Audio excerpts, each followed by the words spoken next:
चलिए तो कंटिन्यू करते हैं।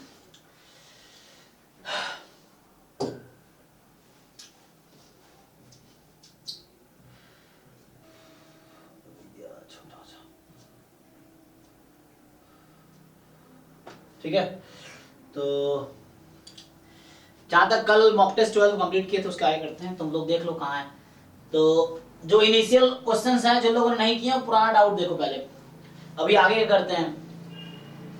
इसका मैं कर देता हूँ, जो रह जाएगा बता देना मुझे।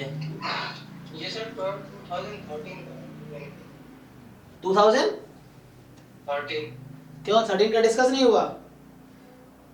ओके कौन सा तुमने भेजा, समझ नहीं आया मुझे।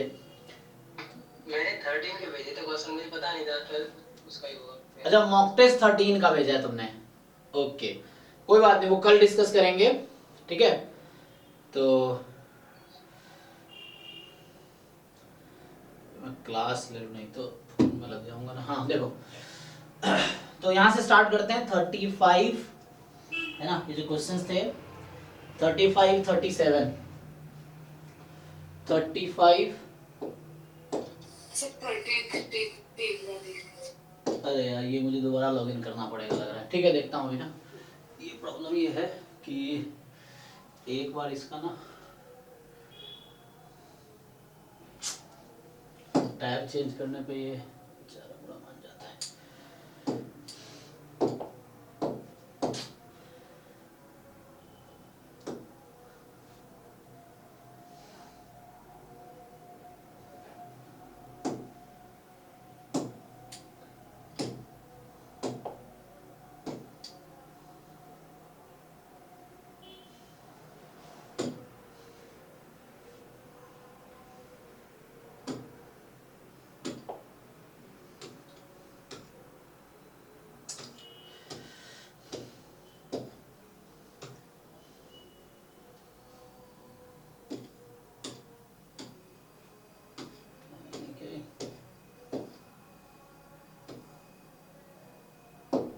सर इस वेबसाइट पे ना कुछ देर बाद ही लॉग आउट हो जाता है। अच्छा ऐसा भी है क्या? हाँ वही शायद इसीलिए, पता नहीं क्या दिक्कत है। मतलब मॉक टेस्ट देते हुए भी नहीं सर देते हुए नहीं। अच्छा वैसे उसके हाँ बाद आप लोग जब सॉल्यूशन करते हैं हाँ हाँ उसमें सेम इसके साथ हो रहा है शायद। तो इसमें क्या था 30 कौन सा पूछ रहे थे? ये तो 35 33 में क्या है? तो इसका ऑप्शन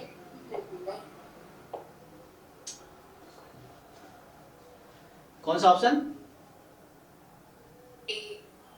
हाँ ये एक थ्योरम है, शायद आप ये भूल रहे हो, हमने शुरू में डिस्कस किया था ये। अगर ऐसा होगा summation mod xn minus xn minus 1 का summation n from 1 to infinity, अगर ये फाइनाइट है, ये सीरीज अगर कन्वर्ज करती है, तो इफ दिस कन्वर्जेस देन जो सीक्वेंस an है या xn है वो कॉची सीक्वेंस होगा। ये थ्योरम है।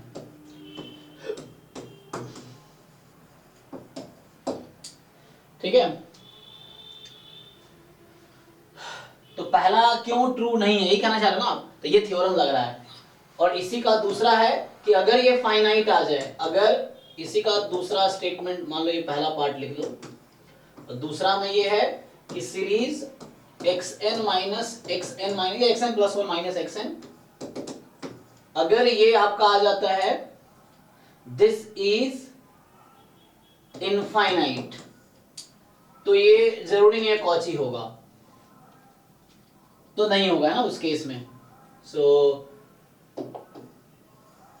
तो मतलब वही जरूरी नहीं, इसकी गारंटी है। तो यहां से क्या आता है कि आप ये चेक कीजिए, तो इस थ्योरम से आ जाएगा डायरेक्टली।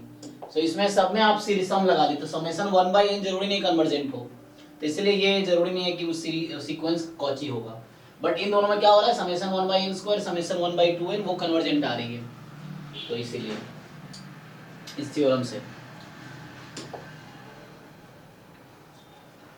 35 जो है कि ये हमारे पास हाँ ये हम कर रहे थे ना कल, तो आंसर आया था कि नहीं?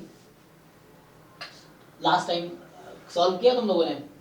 सर 35 का जो बी बी का ऑप्शन है वो बता दीजिए, ए का आ गया। अच्छा ए उससे आ गया। थीटा का नहीं आ रहा। वो लास्ट टाइम पॉइसन के लिए था। नहीं कल हम कर रहे थे, कल इसका आंसर आया था, मतलब वो लास्ट टाइम मतलब वैसे तो पीवाईक्यू में पॉइजन के लिए है, लेकिन कल जो हम कर रहे थे उसमें कुछ ऐसा आंसर आया था इसका कि x2 से लेके xn तक, ये क्या था यहाँ पे था ना x1 less than equal to, क्या हुआ था x1 मोर देन k। याद है कल सॉल्व तो कर रहे थे हम लोग इसका। हाँ सर, वो गामा 2 n -1 ऐसा कुछ है। हाँ ये समथिंग ये less than equal to t minus something आया था, क्या आया था t माइनस k या क्या t plus k n minus k कुछ ऐसा। उससे ये था कि अनबायस्ड एस्टिमेटर क्या आया था इसका, सो अनबायस्ड एस्टिमेटर है x1 more than k given summation xi is t। हाँ यहाँ से आ जाएगा ना, तो एक्सपेक्टेशन x1 की वैल्यू यहाँ से निकाल लो, तो x2 से लेके xn माइनस 1 तक मोर देन k, और इसका क्या डिस्ट्रीब्यूशन है? अच्छा यहाँ से वो t भी तो यूज करना है ना, तो x1 की वैल्यू निकालोगे तो यहाँ से आएगा t minus x2 minus x3 minus xn, यही था मोर देन k, तो यहाँ से आ गया x2 प्लस x3 और xn, ठीक, less than t minus k, ऐसा कुछ। अब इसका डिस्ट्रीब्यूशन क्या है? x2 से xn तक का गामा ना होगा, ये गामा में जाएगा ये n-1 theta. n minus 1 comma theta, उसके हिसाब से अब इसको सॉल्व करना पड़ेगा। तो इसका ये सम आपका x2 से लेके xn तक gamma n minus 1 comma theta है। तो लगाओ इसका, तो इसमें सॉल्व करो, मान लो इसका कुछ नाम दे दो, लेट्स से है ना कुछ भी, मान लो w है for example, so w less than t minus k, ये सॉल्व कर पाएंगे आप लोग? पीडीएफ को इंटीग्रेट करना पड़ेगा, और नहीं तो दूसरा तरीका है सही करना पड़ेगा कि क्या आएगा। अरे आंसर के नहीं, 2 3 4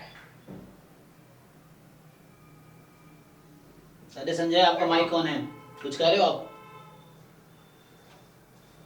सर। हाँ ओके, तो ये सॉल्व करो, देखो क्या आएगा, इसका पीडीएफ लिखो एंड देन यू इंटीग्रेट। तो इंटीग्रेशन मुश्किल तो नहीं होगा ना। सो दिस इज सीडीएफ, इसका सीडीएफ डायरेक्ट पता है गामा का, सीडीएफ एट t माइनस के।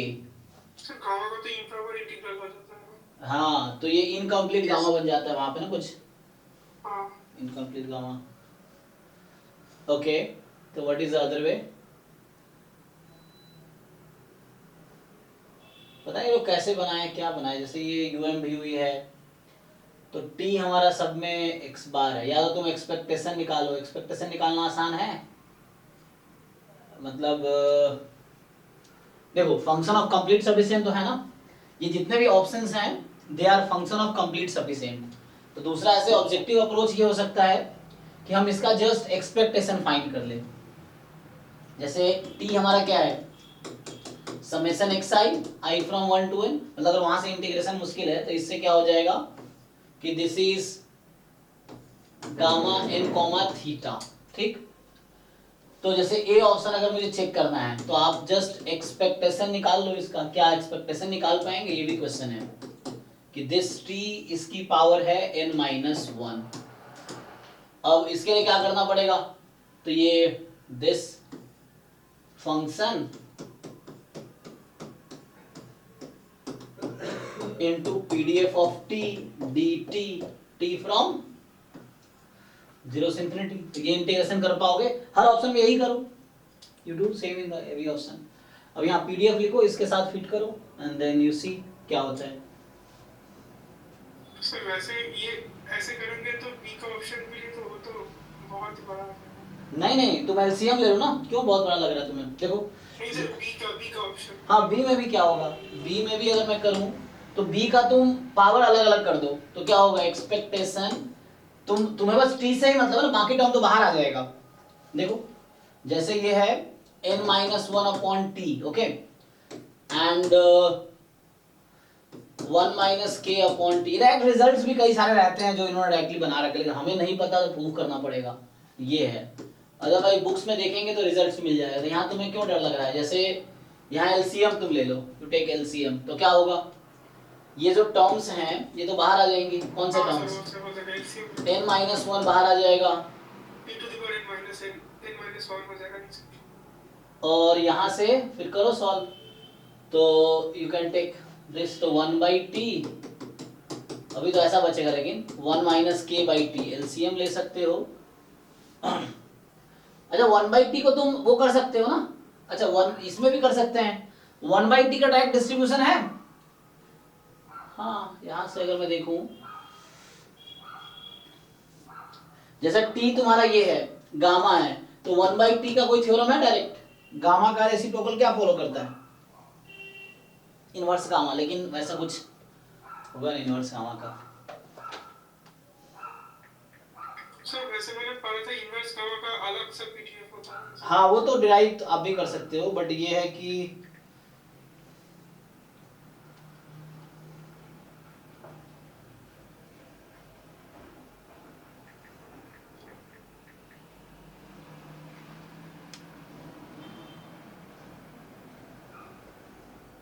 मतलब मुश्किल नहीं है वो, यू कैन ट्रांसफॉर्म इजीली। इसका गामा डिस्ट्रीब्यूशन जो होता है तो उससे और आसानी से कैलकुलेशन हो जाएगा इनवर्स गामा का यूज करेंगे तो। जैसे अगर टी से ही कर दो, सेम थिंग आपको वहां भी करना है, क्या ही दिक्कत है। सो जैसे मैं लिख रहा था, इसमें क्या ही प्रॉब्लम है, डायरेक्टली भी करोगे तो यहाँ से n-1/t 1 - k/t n-2 pdf of t dt। t का pdf क्या है, तो यहाँ से n-1/t मतलब स्मॉल t, ये हो जाएगा कैलकुलेशन यहाँ से, और 1 - k/t, k से प्रॉब्लम है, k को कुछ फिक्स करके देख सकते हो, यहाँ से इजी हो जाएगा। तो n-2 और इसका गामा n कॉमा उसका क्या पीडीएफ रहेगा, तो मेन हमने क्या लिया हुआ है, एक्सपोनेंशियल विथ मीन थीटा, मतलब 1/थीटा वाला है पीडीएफ ना, तो बीटा डिनोमिनेटर में होगा। तो 1/गामा अल्फा, तो अल्फा क्या है तुम्हारा n, तो गामा n कितना होता है -1 फैक्टोरियल, और बीटा की पावर अल्फा, सो बीटा कितना है थीटा, थीटा की पावर अल्फा मतलब n, एंड x की पावर n-1 मतलब t की पावर हो जाएगी, t की पावर n-1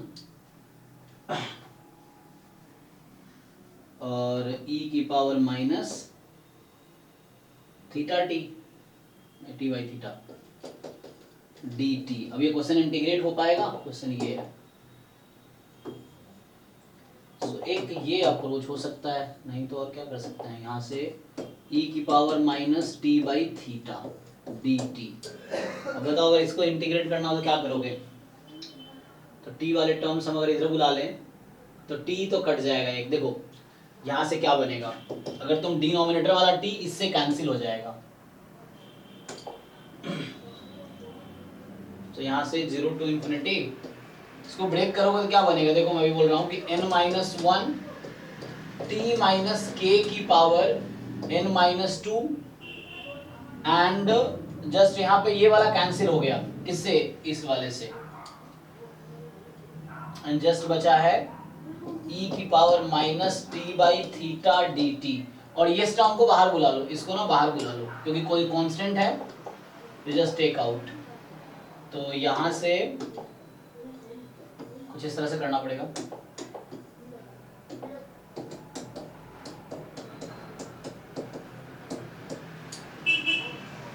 अब बताओ इसका इंटीग्रेशन कर पाओगे, कैसे होगा? अगर x t माइनस के को मैं नया नाम दे दूं तो क्या k से हो जाएगा इंटीग्रेशन, नहीं फिर okay, so how to integrate this?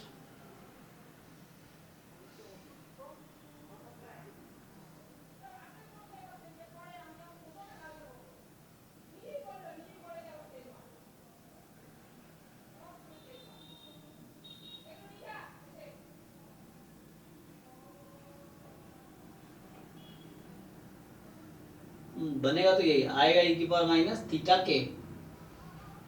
How? T minus के, इसको हम कुछ अलग मान लें और तो और इसमें डिवाइड करके थीटा टी माइनस के बाई थीटा कुछ और मान लेते हैं, तो क्या हो जाएगा, उसमें मल्टीप्लाई कर देंगे ऊपर नीचे थीटा थीटा स्क्वायर थीटा का टी का डेरिवेशन करेंगे तो टी तो उड़ जाएगा। ठीक है।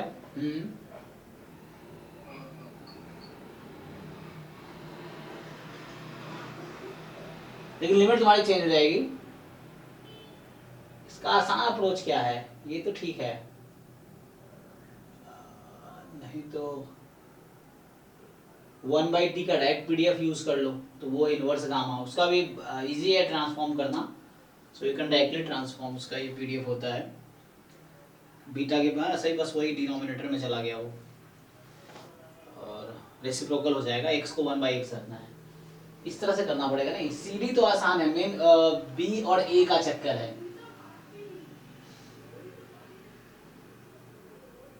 इसका डायरेक्ट क्या थ्योरम है, किसी ने सॉल्व किया इसको? क्योंकि एग्जाम में तुम्हें तो कम टाइम में करना पड़ेगा, नहीं तो सोचना पड़ेगा, इस तरह क्वेश्चन एग्जाम में आएंगे तो लेंथी हो जाएगा ना ये। So how to do in short time?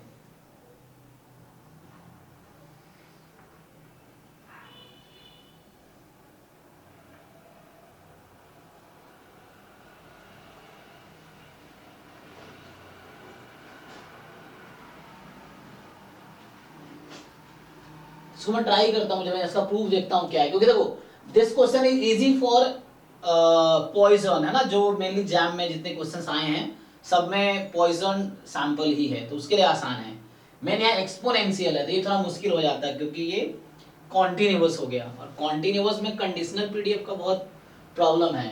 दूसरा एक अप्रोच ये है कि फिर हम इसको ये करें लेमन सेफी से सॉल्व करें, तो लेमन सेफी से भी तुम्हें सीरीज सॉल्व करना पड़ेगा।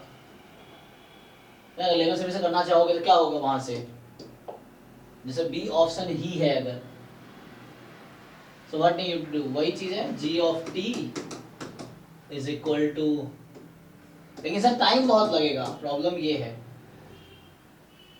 कि माइनस के अपॉन थीटा इस तरह से है,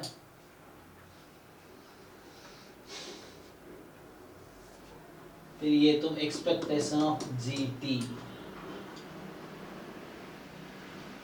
फिर यहाँ से GT निकालना पड़ेगा तुम्हें, GT इंटू ये कॉन्टिन्यूअस है ना,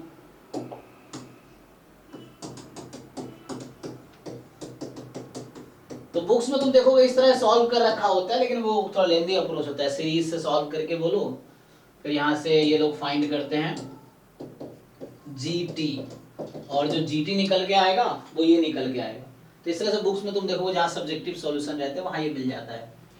लेकिन तुम कैसे करोगे?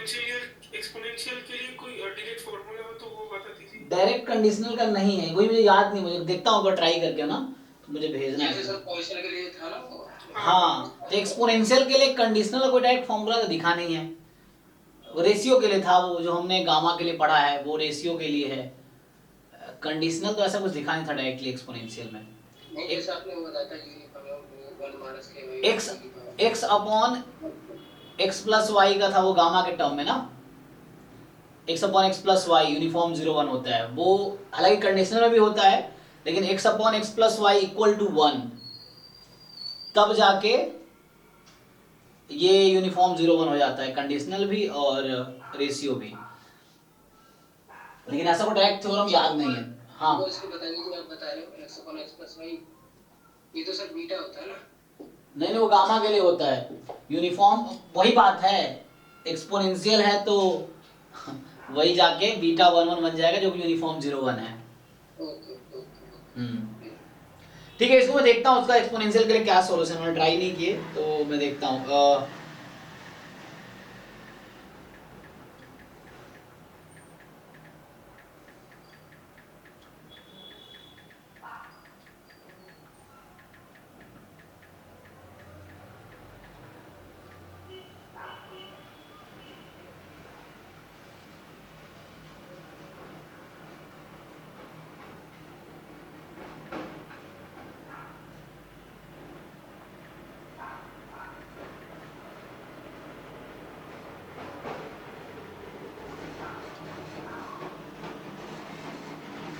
इसको ट्राई करता हूँ, अगले क्वेश्चन पे आते हैं, इसमें टाइम किल नहीं करते क्योंकि हमें आज इसको कंप्लीट करना है, तो इसको भी रहने दो।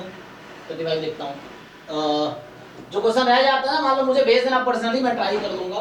ये है कि जो भी क्वेश्चन रह जाए तो ट्राई करके आऊंगा तो इजी रहेगा। अच्छा इधर से देखना है, 35 के बाद क्या है, 37। 37 में क्या डाउट है? Sir D option. 37 का जो डी ऑप्शन है वो क्या है? 37 का डी करोगे आप कि 1/n summation 1 plus log xi is an unbiased estimator having variance equal to Cramer-Rao lower bound। तो इसे वेरीफाई करना पड़ेगा, तुम्हें CRL भी निकालो। उसमें क्या डाउट है, मतलब तुमने ट्राई किया? हाँ सर, आंसर नहीं आ रहा था, मतलब अच्छा, तो यहाँ अगर तुम इस PDF में, ये किसका एस्टिमेटर है, हालांकि Cramer-Rao lower bound for the variance of unbiased estimator of tau theta, जो कि 1/θ है, ये है 1/n θ²। और तो ये क्वेश्चन का जो मुझे लग रहा है, इस क्वेश्चन का जो पर्सपेक्टिव वो किसके लिए बात कर रहा है? Unbiased estimator for what? Theta ही होगा सर। नहीं, मुझे तो ऐसा लग रहा है कि वो 1/θ की बात कर रहा है, क्योंकि जो ऑप्शंस का कॉन्टेक्स्ट है वो 1/θ है। यहाँ 1/θ लिखा है ना, तो ये निकाल रखा है। जैसे ए ऑप्शन अगर तुम चेक करोगे, CRLB फॉर 1/θ, तो हाँ ये सर, वो आ रहा है। जैसे ये 1/n θ² हो गया।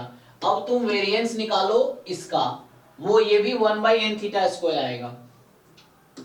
Variance of 1/n summation log 1 plus xi, i from 1 to n, ये है हमारे पास। तो यहाँ तो 1/n² बाहर, समेशन बाहर। अब ये हो गया वेरिएंस ऑफ, पहले इसका ट्रांसफॉर्मेशन कर दो तुम तो आसान रहेगा, है ना। इसका कुछ नाम दे दो, log 1 plus x का, लेट्स से मैं इसका नाम w रख देता हूँ अभी, wi, ये बन जाएगा। सो w मैंने किसका नाम दिया? अब इसका ट्रांसफॉर्मेशन से पहले PDF निकाल लो, तो w मैंने नाम दिया log 1 plus x का। इसका PDF निकाल सकते हैं यहाँ से, x का PDF पता है मुझे, हाँ सर। तो log 1 plus x का भी आ जाएगा PDF। यहाँ से अगर लिखूंगा मैं, एक्सपोनेंशियल थीटा आती है। अच्छा एक्सपोनेंशियल थीटा आता है, फिर तो आसान है। तो एक्सपोनेंशियल थीटा आ गया, तो इसका वेरिएंस कितना हो जाएगा देखो, ये तो हो गया 1/θ², है ना, एक्सपोनेंशियल रेट थीटा है, तो मीन 1/θ, वेरिएंस 1/θ²। हाँ सर। तो ये n टाइम हो जाएगा, तो n अपॉन n² θ², तो 1/n θ² आ तो गया। तो आपको यहाँ बस दिक्कत क्या है, यहाँ लिखना चाहिए हालांकि, लेकिन क्वेश्चन का कॉन्टेक्स्ट अगर आप देखोगे तो चारों ऑप्शन ये टाउ थीटा के लिए बात कर रहा है, ये चारों ऑप्शन बात कर रहा है 1/θ के लिए। पहले दो ऑप्शन में मेंशन किया है, लास्ट दो ऑप्शन में मेंशन करना चाहिए, एग्जाम में रहेगा। एग्जाम में वो लोग बिल्कुल कंफ्यूजन क्रिएट नहीं करते, एग्जाम में सब कुछ साफ साफ लिखा रहता है। तो टाउ थीटा 1/θ, ये 1/θ के लिए चारों ऑप्शन बात कर रहा है, तो ठीक है। ओके, नेक्स्ट क्या है? सो 40 जो है आपका, इसमें क्या दिक्कत है 40 में? सर यहाँ पर तो if मतलब if डिफरेंशिएबल आ रहा था। ओके, मतलब वो जो डिफरेंशियलिटी टेस्ट का फार्मूला है, हाँ, उससे किया था, तो उससे तो आंसर आ रहा था।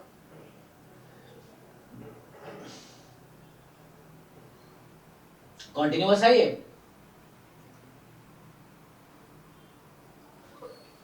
अगर मैं ये मान लूं कि हाँ सर कंटिन्यूअस भी है ये कैसे? सर आपने करवाया था ये पता है कौन सा रीजन है? प्रॉब्लम करवाया x square plus y square is not zero. तो यहाँ तुम्हें समझना पड़ेगा, ये डोमेन चेंज हो गया। जैसे हमने जब ये किया होगा, ये देखो वो फंक्शन अलग है जब लिखा रहता है कि x y is not zero, तो यहाँ x square plus y square is not zero. तो मतलब ये है कि x square plus y square zero होगा तो सिर्फ ओरिजिन होगा, तो ओरिजिन के अलावा। तो ये ऊपर सेकेंड डिग्री है, डिनोमिनेटर 1 डिग्री है। अच्छा डिनोमिनेटर तो सेकेंड डिग्री है ना। Sir x square plus y square not equals to 0 का मतलब तो एक्स भी नॉट इक्वल्स टू 0 0 ही हो जाएगा ना।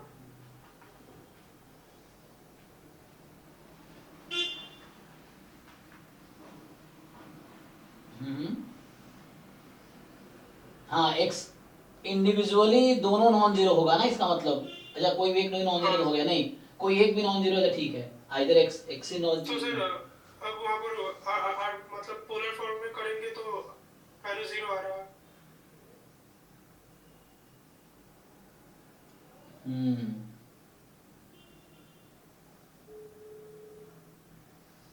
मुझे ऐसा लग रहा है इसका सॉल्यूशन जो है ना, इस तरह के केस में ये लोग क्या करते हैं, इस तरह कर्व लेते हैं ये लोग क्या, जब बुक में देखोगे सॉल्यूशन ये क्या करते हैं, x square plus y square you take, तुम्हें नॉन जीरो लेना है, you take some m time x square y square, let's say this. तो क्या होगा,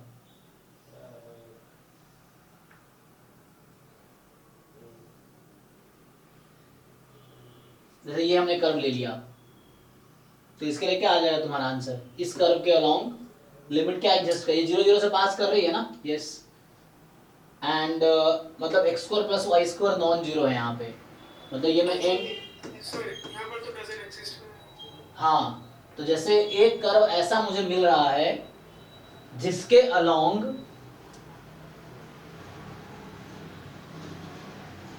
x square plus y square is this, ये कर्व मैं क्यों ले रहा हूं, क्योंकि cos थीटा sin थीटा वहां आ रहा हो, cos theta sin theta bounded है।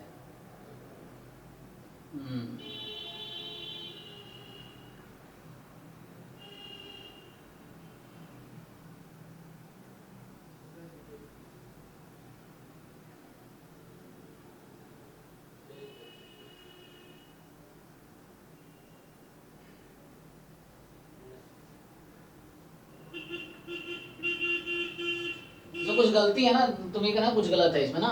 सो एक तो मुझे ये समझ नहीं आ रहा है यहाँ पे कि इन्होंने, ठीक है x square y square different than zero का मतलब वही है कि either x is non zero और वाई इज नॉन जीरो, कोई एक तो नॉन जीरो है। हाँ ठीक है, तो मतलब वो पॉइंट नॉन जीरो है। यहाँ इन्होंने जैसे x is not, f is not continuous, तो अगर ये ट्रू है तो ये भी ट्रू होना चाहिए था, ये भी तो ट्रू होना चाहिए था ना। हाँ सर। अगर b सही है तो a क्यों नहीं सही है, तो कुछ गलत है। कॉन्टिन्यूअस हो जाएगा, डिफरेंशिएबल भी आ रहा है तुम्हारा ये, हाँ सर। डिफरेंशिएबल क्यों आ रहा है, बाकी लोग चेक करो डिफरेंशिएबल है, ये हो जाएगा। मतलब ठीक है, ये डोमेन यहाँ पे कोई दिक्कत नहीं है, x square plus y square is not zero है तो ठीक है, एक्स स्क्वायर प्लस मतलब वही है एक्स वाई नॉन जीरो, इसका मतलब वही है कि एक्स वाई नॉन जीरो, ये यही इंप्लाई करेगा, क्योंकि यहाँ पे तुम सर्कल बनाओगे तो ओरिजिन को छोड़ के कुछ और नहीं आएगा। तो ठीक है, पूरा रीजन आ जाएगा, ओरिजिन के अलावा सारे पॉइंट आ जाएंगे, सेम थिंग है ये।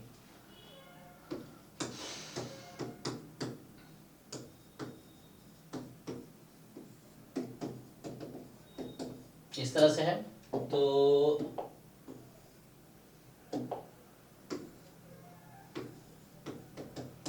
मतलब वही है। तो डिफरेंशिएबिलिटी अगर आप चेक करते हो तो हो सकता है इसमें गलत लिखा हो, ये भी हो सकता है, तो सिर्फ डिफरेंशिएबल होगा फिर, तो जिसने आंसर की बनाए हैं उसने गलत किए होंगे, है ना।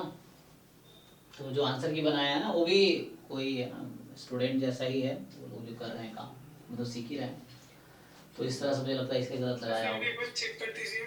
चेक करो इसको, जैसे अगर हम चेक करें तो हम क्या करते हैं, तुमने ये फाइंड किया है fx at 0 0, ये क्या होगा, limit h tends to 0 f of 0 तो ये तो 0 ही आ जाएगा, ओके। तो यहाँ से ये 0 आ जाएगा, fy एट 0 0 0 आ जाएगा, f 0 0 ऑलरेडी 0 दिया है, तो हमें वहाँ क्या करना होता है, limit h k tends to 0 0, h k tends to 0 0, अब यहाँ पे f 0 0 पे h k, तो यहाँ h k upon root under h square plus k square minus f 0 0 minus h time f 0 k time, मतलब h time this k time this, ये होता है। डिफरेंशिएबल होगा ना, हाँ नॉट डिफरेंशिएबल होगा ना ये। चेक करते हैं, तो क्या आएगा, तो यहाँ से अपॉन क्या होता है जी इसका, अपॉन में क्या लिखते हो तुम, under root of h square k square, तो यहाँ से क्या आ जाएगा, so how do you know limit exist, check करो भाई, ये लिमिट एग्जिस्ट करेगी,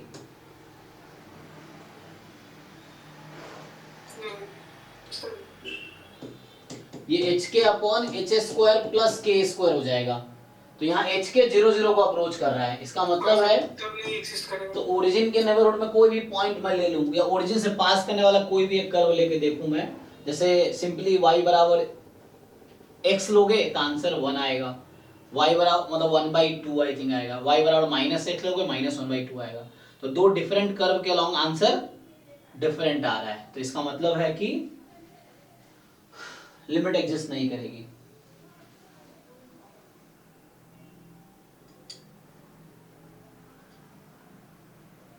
ठीक है ना, तो this limit does not exist, that's why it is not differentiable, इसकी लिमिट एग्जिस्ट नहीं करेगी।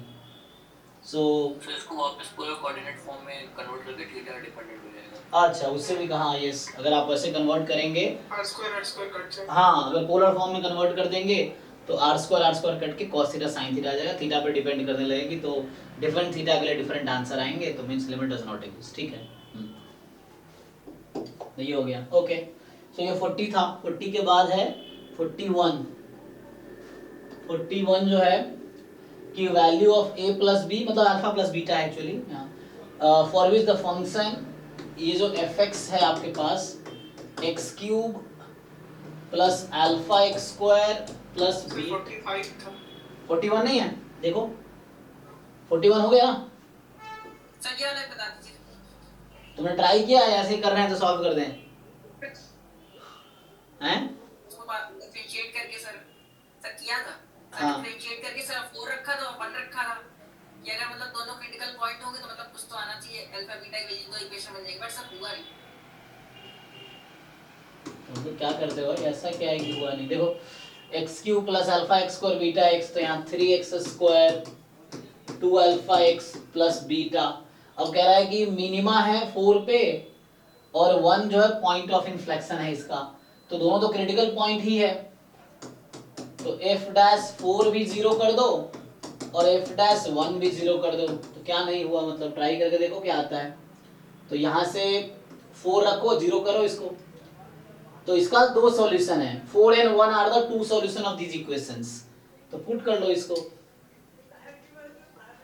कितना आ जाएगा, 4 4 16 48 48 8 अल्फा प्लस बीटा, और 1 रखेंगे तो 3 plus 2 alpha plus beta is 0, इन दोनों इक्वेशन को सिंप्लीफाई करो जरा क्या आता है, तो सब्ट्रैक्ट कर दो, सब्ट्रैक्ट करोगे तो 45 प्लस 6 अल्फा बराबर 0, तो अल्फा बराबर कितना आ जाएगा, मुझसे पूछा क्या है, अल्फा प्लस बीटा पूछा है, -45/6 तो -45/6, अच्छा यहाँ पुट करोगे बीटा क्या आएगी, फिर किसी एक में पुट करो,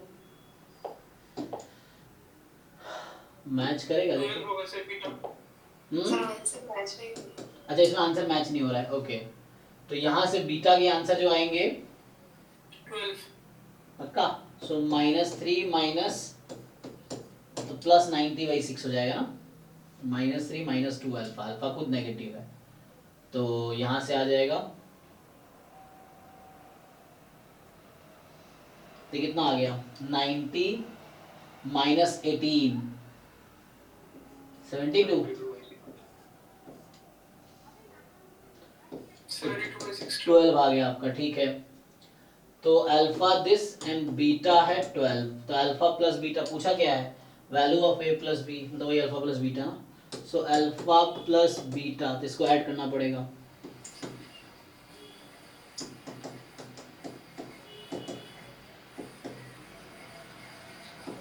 ये 27/6 आ रहा है और यहाँ क्या लिखा है, सिर्फ -27।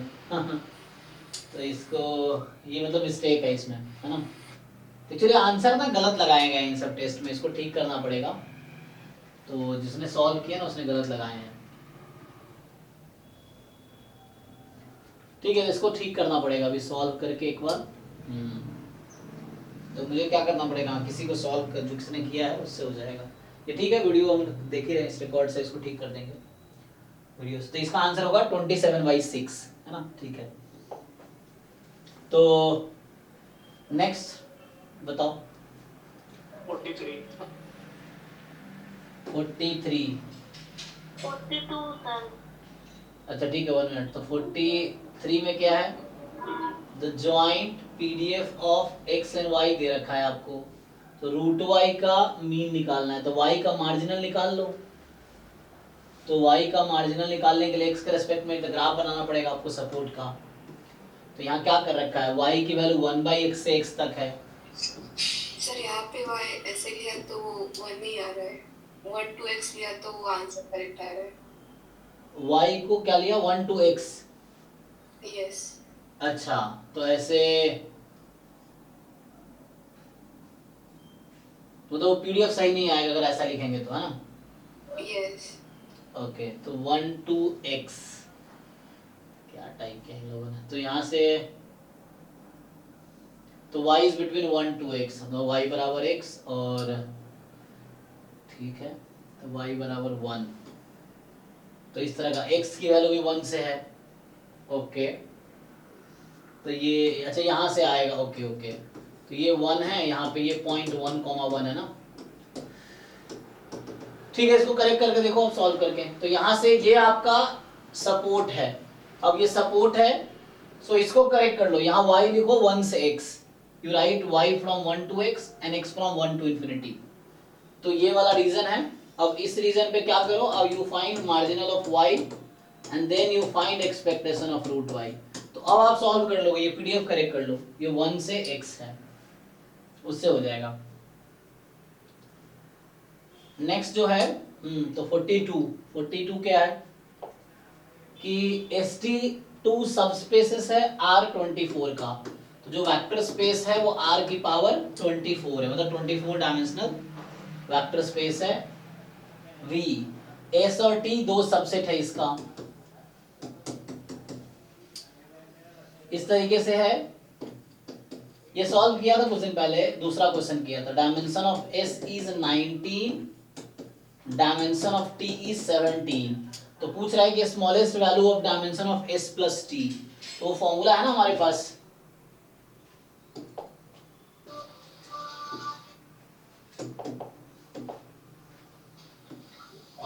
यस सर, उस फॉर्मूला से तो dimension of S intersection T का आ जाएगा। लेकिन मेरे को यहाँ पे डाउट ये था कि dimension of S plus T smaller than equal to dimension of vector space का होता है जी, वेक्टर स्पेस का 24 है डायमेंशन जी। तो सर जो इसका आंसर 24 दिया है कहाँ पे, तो ग्रेटेस्ट इसी में, यहाँ तो 19 लिखा है।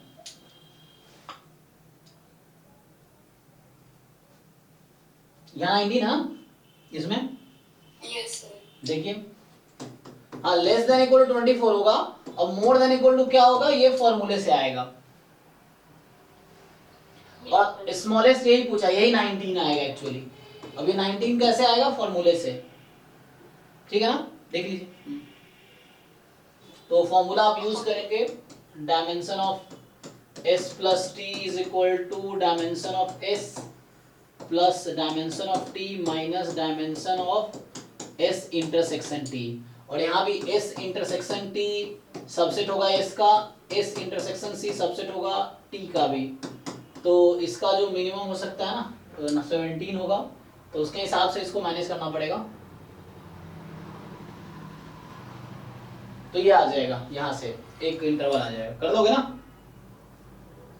यस सर ट्राई करते हैं। हाँ मतलब करके देखो, ये मैं कुछ दिन पहले भी एक क्वेश्चन सेम दूसरा क्वेश्चन था लेकिन इसी कॉन्सेप्ट पे था, ये सॉल्व किया था, बाउंड निकाले थे। उसके बाद क्या है 46 45 है सर। 45 भी है तो 45 में ये कुछ नहीं है, जैसे एफ ऑफ एक्स की नोटेशन में तुम्हें दिक्कत होगा शायद। F of x given y जो लिखा हुआ एक्चुअली ये है, नहीं f of y given x है ना, एक एक्स ये पहला f of y given x है, तो जो f of y given x लिखा हुआ है that is actually f of y given x, ये आपका हो जाएगा 1 जब y more than equal to x less than equal to x plus 1, ऐसा है। इक्वलिटी हटा भी सकते हो, ओपन ब्रैकेट है, और 0 अदरवाइज, ये तो है आपका f of y given x। तो इसका मतलब ये है कि y गिवन x बराबर x is uniform over interval this x to x plus 1, और x जो है यूनिफॉर्म 0 1 है। तो क्या डाउट है कि x गिवन y क्या होगा, यहाँ पूछ रहा है हो x जाएगा सर। x गिवन, सर गलती हो रहा था मेरा आंसर। है ना। तो अब आप यहाँ से क्या करो, पहले ज्वाइंट निकाल लो, चाहो तो ज्वाइंट निकाल के फिर वो कर सकते हो। वाई का मार्जिन। हाँ, ज्वाइंट निकाल के y का मार्जिन फिर x गिवन y आ जाएगा, ये कर सकते हैं। करके देखो 46 जो डायरेक्ट फॉर्मूला था, इसका मैंने क्वेश्चन पहले ग्रुप में फॉर्मूला भेजा था ना एक, इसमें क्या है कि x नॉर्मल 0 1 है। अच्छा, तो expectation of x phi of x, अच्छा यहाँ फाई ऑफ x नॉर्मल 0 1 है, तो फाई x तो वो हो गया ना,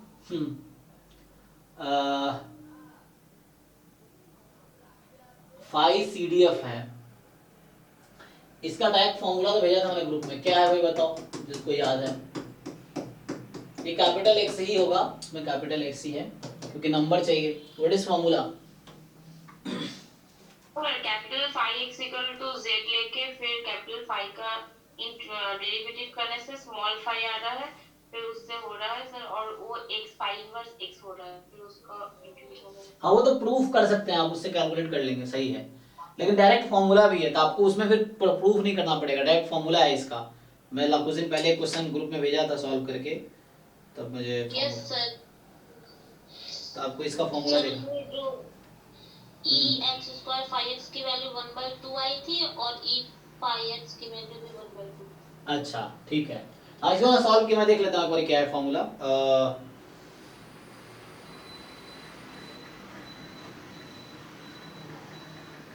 और तुम लोग एक जगह जो कॉन्सेप्ट से एक जगह लिख लिया कर, ताकि तुम दोबारा देखने पड़े नोटबुक तुम्हारे पास हो, क्योंकि मैं भी बहुत भूलता हूँ चीजें, तो रिपीटेटिव रिवीजन के थ्रू याद रहेगा।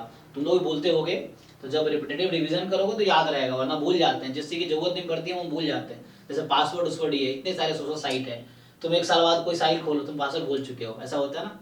जैसे मेरा ये SBI अकाउंट है, ये है, अब जब लॉगिन करो पता नहीं चलता है ID पासवर्ड मतलब पासवर्ड क्या है, तो इस तरह से चीजें होती हैं। तो जो चीज़ रिपीटेडली हम लोग यूज़ करते हैं, रिवीजन करते हैं, याद रहते हैं, तो भूल जाते हैं, इस तरह से है, तो वैसा होता है।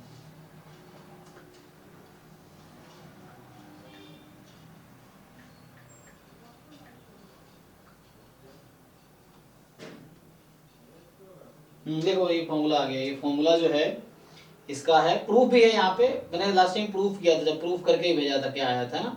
ओके, तो यहाँ पे सिंपल ये हमारे पास है कि the formula is, direct formula है इसका, तुम्हें फॉर्मूला याद रहेगा तो डायरेक्ट करो, नहीं तो प्रूफ करो, प्रूफ भी इजी है ऐसे तो। मैंने क्या किया था, ओके यहाँ से इसको ब्रेक किया होगा। सो इसका फॉर्मूला तो हाफ है, डायरेक्टली फॉर्मूला है, और इसका भी जो है z² का और e ऑफ z का भी हाफ ही है ना। सर फाई इनवर्स x का डेरिवेटिव कैसे होगा सर? फाई इनवर्स f का डेरिवेटिव, इनवर्स फंक्शन का डेरिवेटिव का फॉर्मूला आता है। नहीं तो यहाँ पर capital phi x inverse x का। हाँ लेकिन उससे आप क्यों इतना मेहनत कर रहे हो, आ जाएगा, वो भी आ जाएगा, वो करके बताता हूँ, वो भी आ जाएगा, लेकिन उसमें कैलकुलेशन होगा। हाँ सर, वो वही तरह से बता दीजिए सर, वो डेरिवेटिव वाला क्या उसका रिवर्स।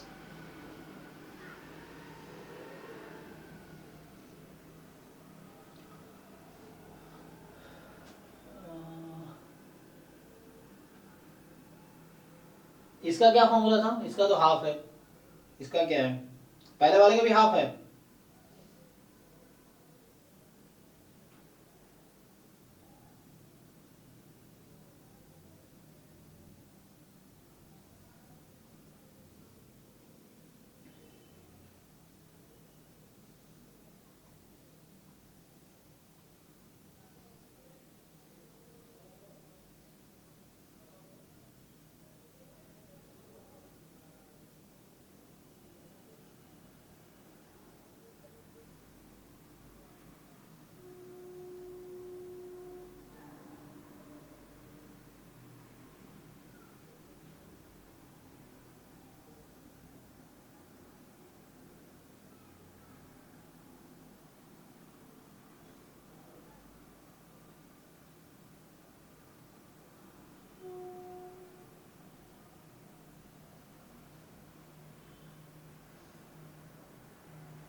ओके, इसको अगर हम सॉल्व करेंगे तो क्या बनेगा, 5 इंटू PDF ना।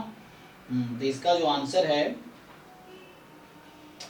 1/2√π ऐसा कुछ लिखा है इसमें, क्या दे रखा है ऐसा आंसर 0.65 ना। तो इसका अगर प्रूव करना चाहोगे तो क्या बनेगा, e of x phi x, जो ये प्रूव करना चाह रही है देखो, तो ये क्या बनेगा, x into capital phi x into small phi x dx minus infinity से प्लस इन्फिनिटी, ठीक। तो इसका जो इंटीग्रेशन है बाई पार्ट से हो जाएगा और इसका जो आंसर आता है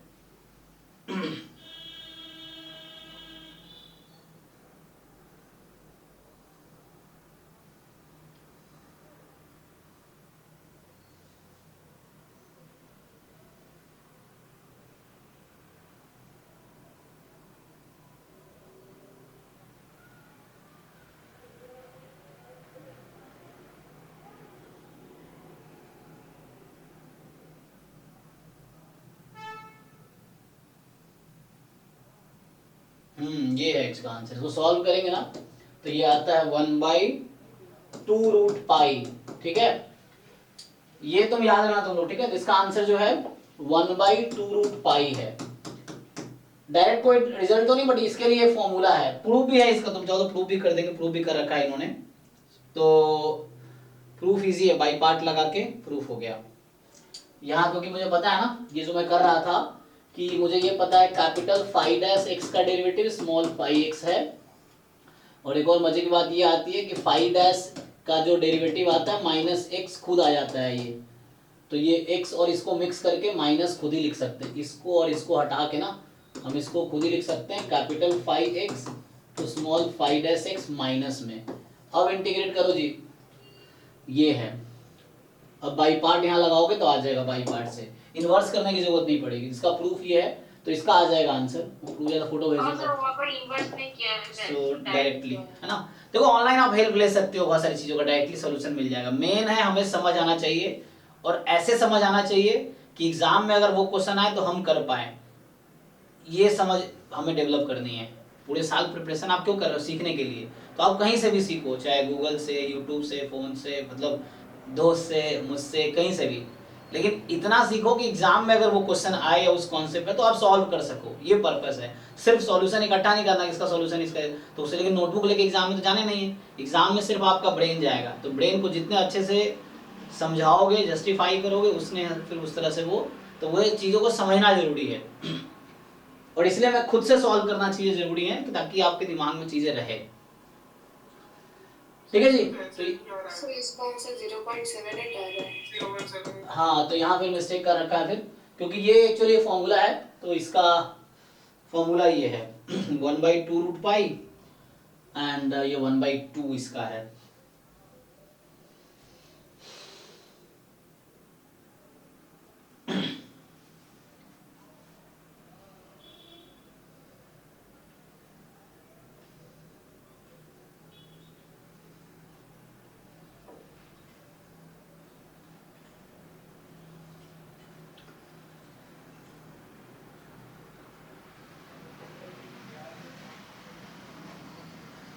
डायरेक्ट पावर इन का डायरेक्ट कोई फॉर्मूला नहीं है, प्रूफ ऐसे ही करना पड़ेगा।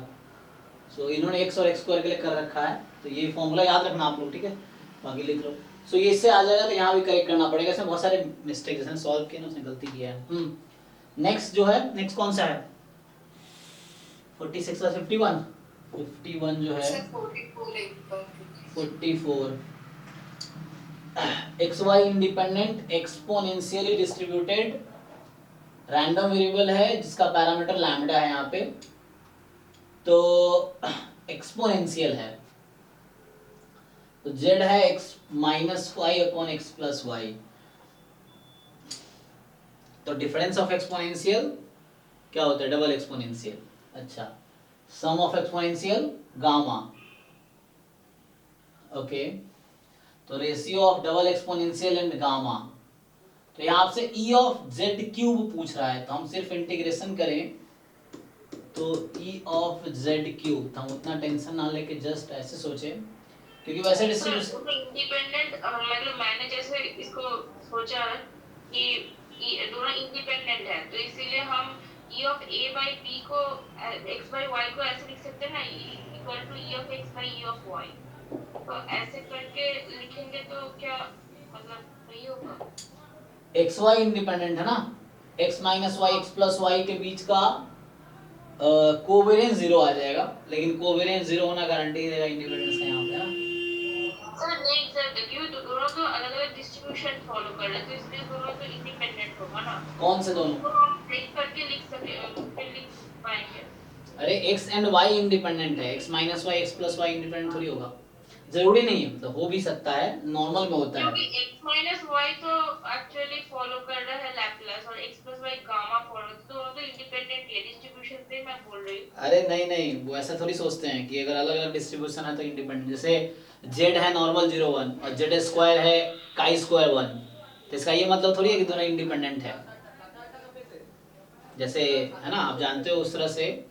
तो ट्रांसफॉर्मेशन होने से इंडिपेंडेंट थोड़ी हो जाएगा, उसके लिए दिखाना पड़ेगा हमें कि इंडिपेंडेंट। ज्वाइंट डिस्ट्रीब्यूशन जो होगा प्रोडक्ट ऑफ मार्जिनल्स होगा, या एमजीएफ से दिखा सकते हैं हम लोग, x प्लस वाई का, है ना, उस तरह से फाइंड करना पड़ेगा। सर? जी सर इसको ऐसे लिख सकते हैं ना, x upon x plus Y, जी जी जी,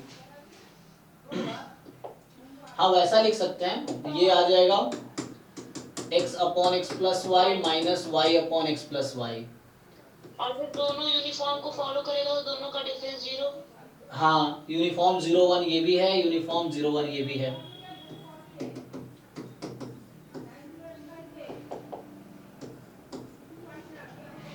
तो u1 u2 दोनों यूनिफॉर्म 0 1 है, लेकिन यहाँ आपसे क्या पूछा है, यहाँ आपसे पूछा है so u1 is uniform 0 1, u2 is uniform 0 1, और एक्चुअली यहाँ पे क्या होगा,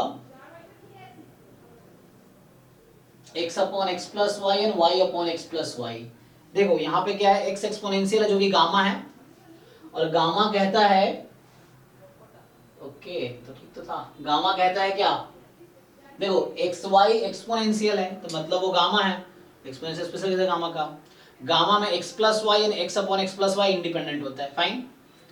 एक्चुअली यहाँ पे क्या मैं बोलना चाह रहा हूँ, z is u1 minus u2 and u1 and u2 are independent, ये है एंड दे आर इंडिपेंडेंट, ये इंडिपेंडेंट है, क्यों है, गामा वाला थ्योरम याद करो कि यहां से इंडिपेंडेंट हो जाएगा ये, कि ये पूरा जो है ना इससे इंडिपेंडेंट है, और y जो है वो x से इंडिपेंडेंट, x प्लस वाई इससे भी। सर ये कौन सा ट्रांसफॉर्मेशन है, x by x plus y uniform 0 1 होगा? हाँ ये आप थ्योरम देखो, आपको याद रखना पड़ेगा, चेक कीजिए, ये बीटा 1 1 हो जाएगा, आपको यही तो याद रखना है। अच्छा हाँ, x by x plus y beta 1 1 जो यूनिफॉर्म 0 1 फॉलो करता है। अब ये देखिए क्या डिफरेंस सच में इसका है ना, वो होगा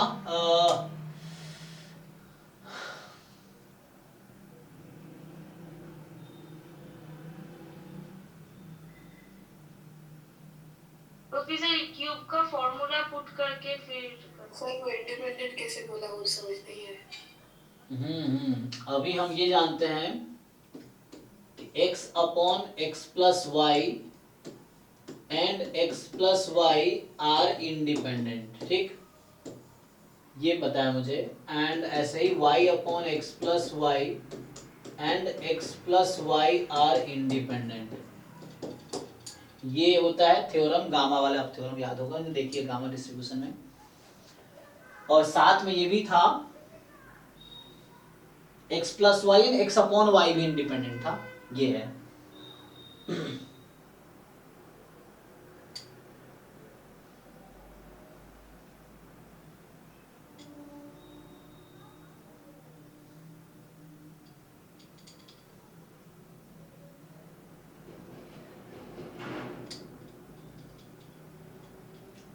और अगर इंडिपेंडेंट है तो कोवेरिएंस कैसे निकालोगे, उससे आ जाएगा। अच्छा वो नहीं भी है तो कोई दिक्कत नहीं है, तुम्हें क्या निकालना है, एक्सपेक्टेड जेड क्यू ना, तो हमें उसके लिए क्या चाहिए,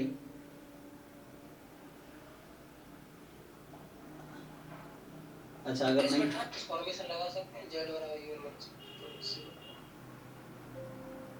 क्या लगाना पड़ेगा? अरे एक मिनट, चार्ज नहीं लगा, लैपटॉप चार्ज पे नहीं है। इसको देखो x minus y x plus y के बीच का कोवेरियंस तो 0 आ रहा है, ये तुम देख सकते हो। x minus y x plus y के बीच का कोवेरियंस निकालोगे 0 आएगा। ठीक है, चेक करो।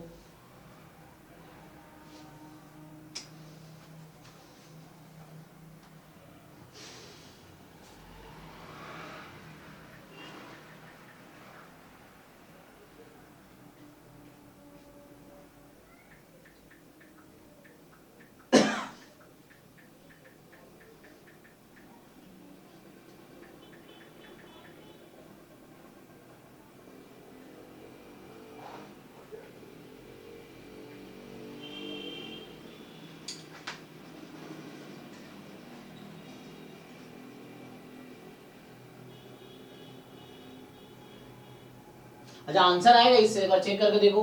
मुझे तो ऐसा लग रहा है ई ऑफ जेड क्यू 0 आ जाएगा, वो बिकॉज ऑफ ऑड है ना। अच्छा, डिफरेंस ऑफ यूनिफॉर्म क्या होता है? नहीं तो डायरेक्टली नॉर्मल में तो ठीक था, नॉर्मल तो समझ आता है। डिफरेंस ऑफ यूनिफॉर्म ट्रायंगुलर होता है ना। हाँ, उसका मीन क्या आएगा? सम ट्रायंगुलर होता है ना। सम, अच्छा हाँ, ऐसा नहीं कर सकते सम ट्रायंगुलर होगा। माइनस एक्सपेक्टेशन ऑफ क्यूब, ऐसा नहीं कर सकते क्या? नहीं, एक्सपेक्टेशन जेड का आ जाएगा। जेड क्यूब का क्या करोगे? मान लो इंडिपेंडेंट अभी नहीं मानते हम, यहाँ से अगर आपसे पूछें so expectation of Z cube निकालेंगे तो क्या होगा? सर वो e of u1 minus u2 का होल क्यूब का मतलब फॉर्मूला पुट करके उस पे एक्सपेक्टेशन लगाएंगे। हाँ, ए माइनस बी होल क्यूब तो करेंगे, ए क्यूब फिर माइनस बी क्यूब, फिर वहाँ ज्वाइन। सर दोनों इंडिपेंडेंट है, इसीलिए जो मल्टीप्लिकेटिव टर्म्स है वो तो 0 हो जाएगा। तो फिर e of u1 cube minus e of u2 cube ये होगा। नहीं, 0 तो हो जाएगा, ये इंडिपेंडेंट दिखाना ही बस इम्पोर्टेंट है। इंडिपेंडेंट तो है, ये दोनों इंडिपेंडेंट होंगे। In fact x minus y x plus y भी इंडिपेंडेंट है, यहाँ पे कोवेरियंस 0 इंडिपेंडेंट भी है, बट ये दिखाना पड़ेगा कैसे, क्योंकि कोवेरियंस 0। मैं जो बोल रही e of u1 cube minus e of u2 cube होगा, क्योंकि उसका फॉर्मूला से आता है। अब वो दोनों तो बीटा मतलब हाँ मतलब यूनिफॉर्म 0 1 फॉलो कर रहा है, तो उसका माइनस तो 0 ही हो रहा है ना। अरे उल्लू, यहाँ पहले a माइनस बी का होल क्यूब का फॉर्मूला लगाना पड़ेगा। जेड क्यूब जो होगा u1 cube minus u2 cube minus 3u1 square u2 plus 3u1 u2 square, ये फॉर्मूला होता है। हाँ, तो वो जो multiplication यहाँ से एक्सपेक्टेशन लगाओगे तो ये डिफरेंस 0 और यहाँ से डिफरेंस 0, तो 0 तो आ जाएगा। ठीक है, हाँ, वही मैं बोल रही हूँ। और बट ये बस जस्टिफाई करना है यहाँ पे। अच्छा ये छोड़ो, ये बताओ u1 u2 आइडेंटिकली डिस्ट्रीब्यूटेड है ना? ओके, तो इन दोनों का डिस्ट्रीब्यूशन भी तो सेम ही आएगा, क्या ही फर्क पड़ता है। u1 and u2 are identically distributed, तो x square y and xy square, क्योंकि दोनों का डिस्ट्रीब्यूशन दो इंडिपेंडेंट नहीं भी है तो भी काम खत्म हो गया। आप इस पे एक्सपेक्टेशन ऑपरेट करो, यहां से क्या आएगा? Expectation of u1 cube minus expectation of u2 cube. u1 u2 are identically distributed, क्योंकि दोनों का यूनिफॉर्म 0 1 डिस्ट्रीब्यूशन है, तो डिफरेंस 0 हो गया, और इन दोनों का डिफरेंस भी 0 हो जाएगा एक्सपेक्टेशन लगाने के बाद, क्योंकि आइडेंटिकली डिस्ट्रीब्यूटेड है xy। तो अगर xy आइडेंटिकली डिस्ट्रीब्यूटेड है, xy आर आइडेंटिकली डिस्ट्रीब्यूटेड, तो expectation of x square y and expectation of y square x क्या होगा? सेम आएगा। ये है, तो कोई दिक्कत नहीं, ये यूज कर लो। हम इंडिपेंडेंट नहीं यूज कर रहे हैं, हमने यूज नहीं किया इंडिपेंडेंट है, तब भी हो जाएगा। मतलब समहाउ प्रूव करना पड़ेगा इसको इंडिपेंडेंट अगर चाहो तो, बट बिना इंडिपेंडेंस के भी हो जाएगा। हमने जस्ट जेड क्यूब निकाल लिया, एक्सपेक्टेशन लगा दो, तो इसका ई दिस में दोनों आइडेंटिकली डिस्ट्रीब्यूटेड है, दोनों का सेम मीन होगा 0। दोनों आइडेंटिकली डिस्ट्रीब्यूटेड है, सेम मीन है, 0 हो जाएगा। तो ये चीज है। ठीक है, तो उससे आ जाएगा। अदरवाइज है ना, वैसे भी दिख रहा है, सो यहाँ से आ जाएगा। ठीक है, कोई प्रॉब्लम नहीं है यहाँ से।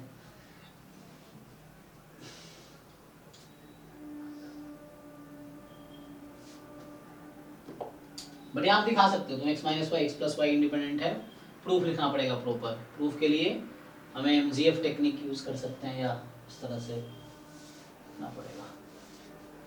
मतलब देखो अगर मुझे प्रूफ करना होगा यहाँ पे तो मैं u मान लूंगा x माइनस वाई को, v मान लूंगा x प्लस वाई को, फिर पहले एफ यू भी निकालूंगा, फिर ये जो आएगा मैं ये दिखाऊंगा कि एफ यू ऑफ u है और एफ वी ऑफ v है। तो इससे ये प्रूफ हो जाएगा कि u and v are independent. एक ये अप्रोच है। तो अगर ये दिखा दिए तो डायरेक्टली भी आ जाएगा आंसर। अगर तुमने ये दिखा दिया तो जब एक्सपेक्टेशन वहां ऑपरेट करोगे तो you can write it like this कि x माइनस वाई का होल क्यूब का एक्सपेक्टेशन और 1 upon x plus y whole cube का एक्सपेक्टेशन, और x माइनस वाई चूंकि डबल एक्सपोनेंशियल है क्यूब भी करोगे तो भी इसका मीन 0 आ जाएगा। ये सेम लॉजिक से a माइनस भी होल क्यूब खोल दो, तो a माइनस भी होल क्यूब खोलोगे ना तो जिस रीजन से यहाँ तुम्हें मीन दिख रहा है उसी रीजन से यहाँ भी मीन 0 हो जाएगा। 0 इंटू समथिंग 0 आ जाएगा। तो ये भी कर सकते हो, लेकिन ये थोड़ा लेंदी होगा। तो ये भी एक तरीका है, उससे जैकोबियन वाले तरीके से जाके दिखाओ कि इंडिपेंडेंट है x plus y x plus y. फिर वहाँ भी ऐसे ही है। जब मैं कह रहा था यहाँ इंडिपेंडेंट कैसे दिखाऊंगा, अगर यहाँ पे जैसे था कि मुझे इसको इंडिपेंडेंट दिखाना था, ये कर सकते हैं। तो मैं F u1 u2 Jacobian method से इसका मैं पीडीएफ निकालूं, किसका u1 u2 का, फिर दिखाऊं कि F u1 of u and F u2 of मतलब u1 और u2 वो है सेम है। तो ज्वाइंट पीडीएफ जो आएगा जैकोबियन वाले तरीके से, उस तरीके से मुझे दिखाना पड़ेगा। पीडीएफ तो चलो 1 ही हो जाएगी, जैकोबियन निकालना पड़ेगा। तो वहां से दिखाना पड़ेगा हमें कि joint PDF of u1 u2 is equal to product of marginal. Joint कैसे निकलेगा? Bye Jacobian method. यस, तो उससे आ जाएगा। ओके ठीक है, इससे भी हो जाएगा, वैसे भी हो जाएगा, थोड़ा लेंथी है बट आ जाएगा। ठीक है, नेक्स्ट कौन सा रह गया? तो 51 ना, से पहले कोई है देख लो। 49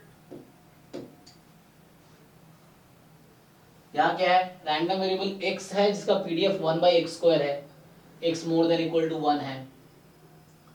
y है e की पावर माइनस 1/x, तो ey निकालो। तो क्या दिक्कत है? हाँ सर हो जाएगी 51 मतलब ट्राई करके नहीं आते, वैसे तुम पूछ रहे हो, तुक्का मार रहे हो हवा में। ट्राई करके आओगे तो एग्जैक्टली पता होगा क्या आता है क्या नहीं आता है।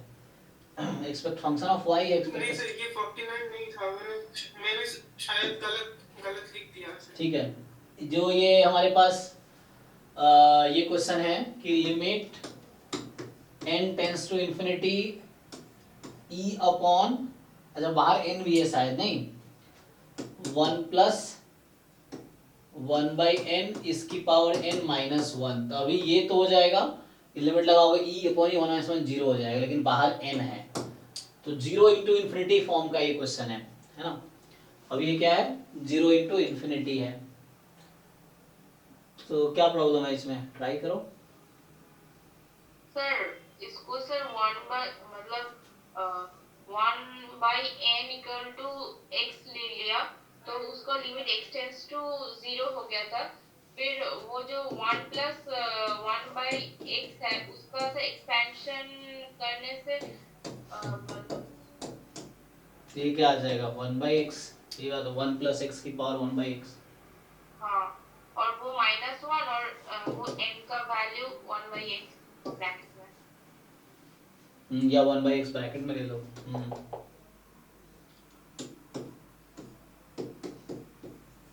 इसका एक्सपेंशन का डायरेक्ट फॉर्मूला होता है, ये कुछ दिन पहले बताया था, एकता ने बताया था आई थिंक ना, कि 1 प्लस x की पावर 1/x का देखो डायरेक्ट फॉर्मूला क्या है एक्सपेंशन का। लॉग है शायद। नहीं, एक्सपेंशन लिखोगे तो इजीली ये कैंसिल हो जाएगा। तो इसका एक्सपेंशन देखो 1 प्लस x की power 1/x।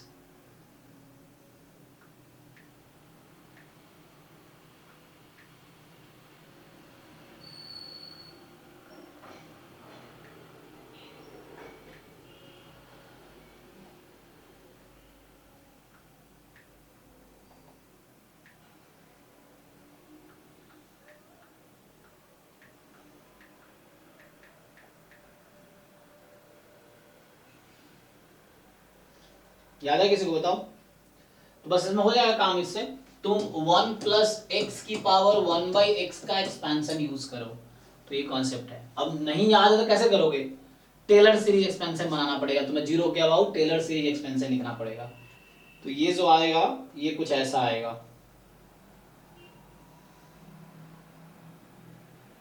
The formula is E time, देखो सो इसका जो फॉर्मूला ये है E time 1 minus X by 2 plus 11 X square by 24 plus something higher power, some higher power होगा। तो आगे हमें आगे जरूरत भी नहीं है, ठीक है ना। देखो सो ये वाली चीज आती है यहां से। एक ऐसे आया, मैं बोला तुम्हें याद नहीं, तुम्हें याद है ना तरीका क्या? टेलर सीरीज एक्सपेंशन F0 उस तरह से ब्रेक करना पड़ेगा। 1 के अबाउट ओपन कर लो, इसको 0 के अबाउट ओपन कर सकते हो। तो यू जस्ट राइट एक्सपेंशन। हाँ सर, इसके बाद अब हो जाएगा ना, देख लो, अब कर लो, हो जाएगा। हाँ सर। या सीधा लॉग ले लो, लॉग लेके वैसे भी कर सकते हो। ऐसे प्रूफ अगर देखना चाहो तो लोग क्या करते हैं प्रूफ में कि 1 प्लस एक्स की पावर 1 बाई एक्स, तो इसको मैं ऐसा लिख सकता हूं E X P of log of same thing, यही है ना, ऐसा लिख सकते हैं। तो ये हो जाएगा ई एक्स पी और लॉग लगाओगे तो 1 by x log 1 plus x, और इसका एक्सपेंशन तो जानते हो। तो यहां से क्या हो जाएगा e की power 1 by x log 1 plus x. Log 1 plus x का एक्सपेंशन जानते हो, उससे हो जाएगा।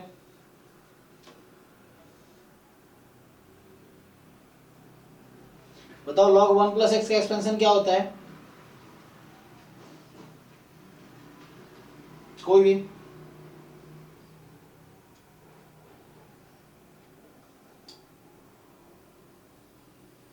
Sir x minus x square by 2 plus x. हाँ, वो लिख के इजीली हो जाएगा। तो वो लिखो। अब फिर एक बार और एक्सपेंशन यूज करना पड़ेगा तुम्हें इसका, अगर प्रूफ जिसको करना हो। सो log 1 प्लस एक्स का एक्सपेंशन लिखो, ये टर्म आएगा। इसके बाद फिर से एक बार एक्सपेंशन लिखो। तुम्हें लग रहा बहुत सारे टर्म्स आएंगे, कोई दिक्कत, तुम इनिशियल पावर देख लो क्या है। पहले 3-4 टर्म ही चाहिए मुझे इसका प्रूफ के लिए। पहले log 1 प्लस एक्स का एक्सपेंशन लिखो, फिर उसके बाद सिंप्लीफाई करके जो आएगा, फिर e की पावर x है ये, तो उसका एक्सपेंशन लिखो। अब पहले तो 3 टर्म देख लो क्या आएगा, तो ये रिड्यूस होके आएगा। अब ये पुट करो, हो जाएगा इजीली। तो ये पुट कर लोगे तो यहाँ से इसको नीचे बुला लो, है ना। e अपॉन ये है ना तुम्हारे पास, e अपॉन दिस, तो ये 1 अपॉन दिस हो जाएगा। सिंप्लीफाई करो, एलसीएम लेके हो जाएगा। करके देखो। तो इसके प्लेस पे, मतलब समझ रहे हो ना, इसको यहाँ बुला लो, इधर रेसिप्रोकल कर दो चाहो तो, मर्जी है, देख लो क्या होगा। मैं अगर यहाँ से लिख दूं तो ऐसा होगा ना 1 माइनस ई अपॉन दिस, सही कहा।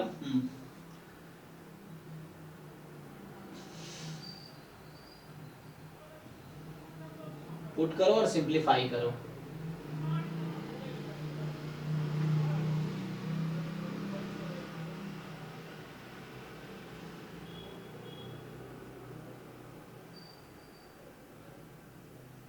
ये इसका -1 बाई एक्स होगा तो क्या डिफरेंस होगा? अगर पावर है -1 बाई एक्स है तो क्या डिफरेंस आता? अगर मैं लिखता हूं यहाँ पे पावर में -1 बाई एक्स है, लेट्स से यहाँ पावर है -1 बाई एक्स है, तो यहाँ माइनस रहेगा, तो ये माइनस आएगा, तो ये माइनस आएगा, तो बस साइन चेंज कर देगा ये। तो ये भी कर सकते हो यहाँ पे, तो उससे भी आ जाएगा, है ना।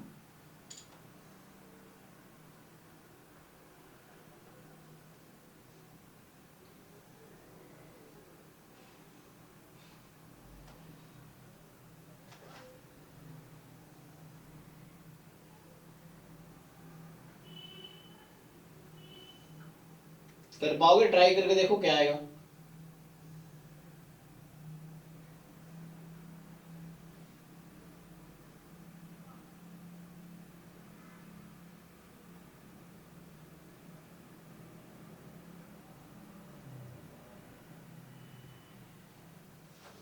ठीक है ना, इसको यूज करो, देखो सिंप्लीफाई करके क्या आता है, उससे आ जाएगा डिफाइन करके। दिस -1 कर दो, उससे सिंप्लीफाई करो क्या आएगा, वरना एलसीएम लेके कुछ आ जाएगा उससे। तो ये मुझे लग रहा है यही 1/2 बचेगा, ये जो कोएफिशिएंट में 1/2 है ना, ये x कैंसिल करके ये 1/2 बचेगा सिंप्लीफाई करने के बाद।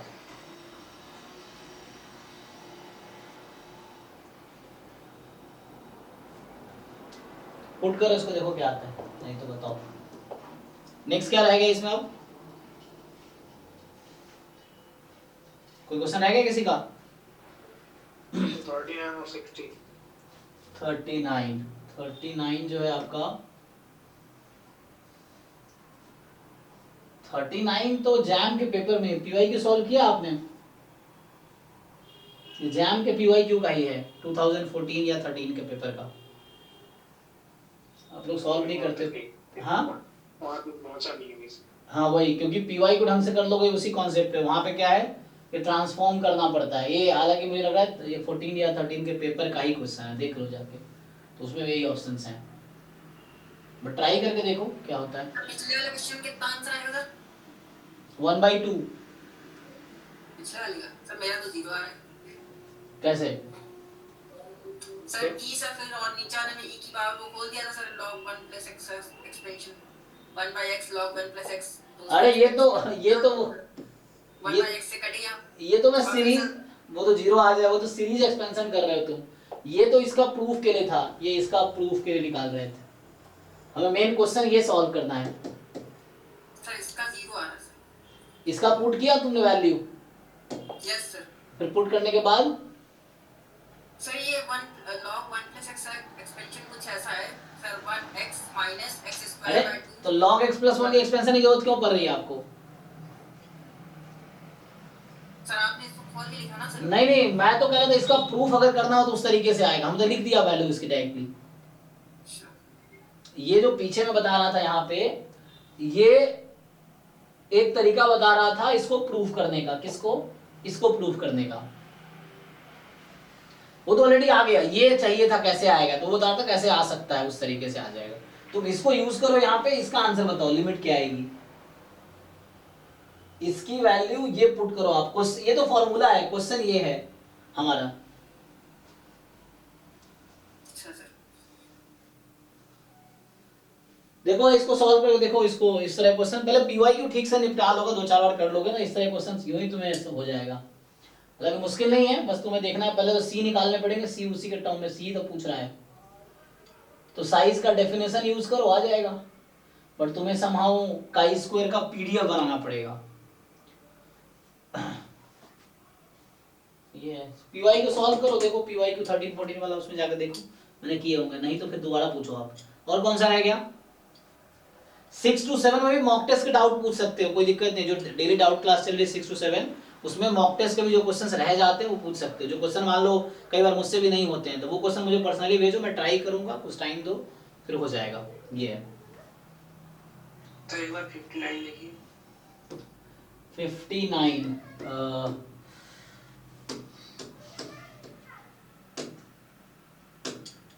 जी सर इसमें सर उस क्या देखें, इसको फिट करो पीडी उस पे। 576 किसका पावर है? 576 जो है किसका पावर 5 आएगा? ये किसी का नहीं होता है। तो ये दोनों अलग अलग करने पड़ेंगे सर, ये इसका अलग है 3/4 है एक वाले का, और दूसरे वाले का है 2/3 है, वैसे मतलब दोनों वाले अलग T2 को 0 पुट कर देंगे तो हाँ वैसे भी कर सकते हैं काम कि mxt1 निकाल लो, t2 को 0 रख दो, तो t2 को 0 रख दो, देखो क्या बनता है। और 4 की पावर 3 और 3 की पावर 2 लेंगे तो मतलब ये वापस आ जाएगा 576। हाँ। ब्रेक करके दोनों को अलग अलग कर सकते हैं। और यहाँ से mx देखो, t2 को 0 रख दो, t2 कहाँ पे है? ये इस वाले में होगा ना, यहाँ थोड़ा वैसा दिख रहा है। सो यहाँ आपके पास आएगा, दूसरे वाले में t2 होगा, तो ये आ जाएगा e की पावर t1 प्लस 3, और इसकी पावर 3 है, और 1/576, और t2 को 0 रख दो, तो 0 3 हो जाएगा, 3 स्क्वायर 9 से काट दो इसको, तो 9 से काटोगे e की पावर t1 प्लस 3, 9 से कैंसिल करो इसको, अब 4 होगी सर।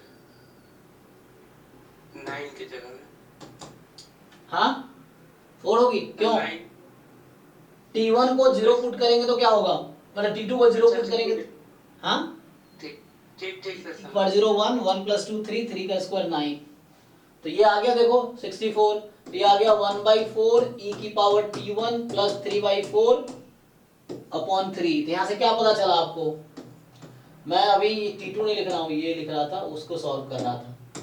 तो यहाँ से mx T1, तो x का डिस्ट्रीब्यूशन निकल के आ गया, बाइनोमियल क्या होता है q + p e की पावर t ना, तो q + p, तो np, n हमारा 3 है, p हमारा 1/4 है। अब बताओ ऐसे y का निकाल पाओगे ऐसे ही सेम तरीके से? हाँ सर अब T1 को 0 कर देंगे तो उसका आ जाएगा फिर उस तरीके से। सर हाँ एक बार 58 देखिए। 58, तुम एक बार दोबारा ट्राई करके आओ, मैं तुमसे एडवाइस स्पेशली करूंगा, जैसे एक बार सॉल्व हो जाए तो एक बार दोबारा उन क्वेश्चंस को सॉल्व करो जो आपसे नहीं हुए हैं टेस्ट के दौरान, फिर बाद में जो डाउट रहे फिर हमारे साथ डिस्कस करो। बताओ 58। हाँ सर 58 पर मैंने वो मार्जिनल वैसे वैसे करके किया है, लेकिन वहाँ यहाँ पर कोई अलग करेंगे तो नहीं नहीं, शॉर्ट में एक तो हमें मुझे थोड़ा लग रहा है के कहाँ से आया, के की जगह x होगा शायद। हाँ सर यहाँ पर वो marginal then expectation then variance ऐसे किया था, लेकिन यहाँ पर कोई शॉर्ट फॉर्म में जहाँ पर नहीं नहीं, ये बताओ, ये थोड़ा सा मुझे एक तो एरर दिख रहा है, के क्या लिया आपने, पीडीएफ क्या लिया है, e की पावर -2y अपॉन k है, k कैसे निकलेगा? Double integration. हाँ डबल इंटीग्रेशन करके 1 रख देंगे तो उसे k आ जाएगा, ठीक है ओके। उसके बाद आपको चाहिए कोरिलेशन कोएफिशिएंट, तो उसके बाद देखो कुछ ऐसा बन रहा है क्या कि ऐसा हो जाए कि x 0 से y है और y 0 से फिर, ठीक है, तो कोरिलेशन दोनों को मतलब दोनों को पीडीएफ में तो ब्रेक नहीं कर सकते ना कि एक गिवन का पीडीएफ एक सिंगल पीडीएफ में इंडिपेंडेंट नहीं है ना, तो तुम चाहो तो अगर वैसा बनता है, फॉर एग्जांपल तुम्हें क्या चाहिए, correlation coefficient between x y, तो पहले कोवेरिएंस निकालो ना x y का, उससे हाँ देख। सर वो तो expectation of x minus expectation of y ऐसे किया था, हाँ मतलब वो हाँ इससे सर हो जाएगा। मैंने सर इसे कोई शॉर्ट फॉर्म होगा कि है कुछ शॉर्ट फॉर्म के लिए फिर तुम कंडीशनल निकालो, या तो इसको लिख सकते हो covariance x expectation of y given x, इसी को लिख सकते हो covariance e of x given y और y, ऐसा लिख सकते हो। देखो और इस तरफ y गिवन x आ जाता है, डायरेक्टली दिख जाता है, ज्वाइंट पीडीएफ से लिख लो, ये है, ठीक है। तो ऐसा कुछ होगा। अब देखो ये फॉर्मूला हेल्प करेगा, ठीक है भाई। तो कोई मॉक टेस्ट जो 12 है फुल लेंथ देख लो, अभी जो डाउट है बताओ, नहीं तो एक बार फिर से सॉल्व करो, और सॉल्व करके चलिए, दिक्कत क्या है ना, तुम लोगों का डाउट उट है नहीं, सॉल्व करके आप, मैं बोल रहा हूँ तो कुछ भी पूछ रहे हो ऐसे ही हवा में तीर चला रहे हो, ये है डाउट पूछने का मतलब ये है कि तुम ट्राई करके आओ फिर पूछो, तुम्हें एग्जैक्टली ये पता हो कि तुम्हें एग्जैक्टली क्या नहीं जान, मतलब क्या नहीं पता है, क्या सीखने की जरूरत है। अगर तो कुछ भी ऐसे पूछोगे तो क्या ही उससे होगा। बताओ 60 में क्या है,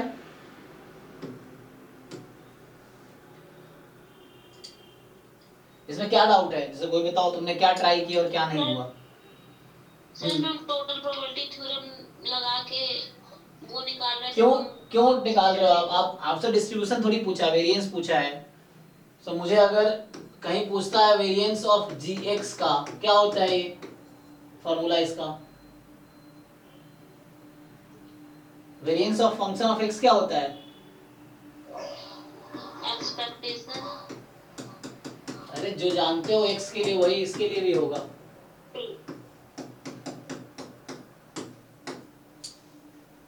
अब ये कहां से आएगा, एक्सपेक्टेशन ऑफ gx, ये तो जानते होगे।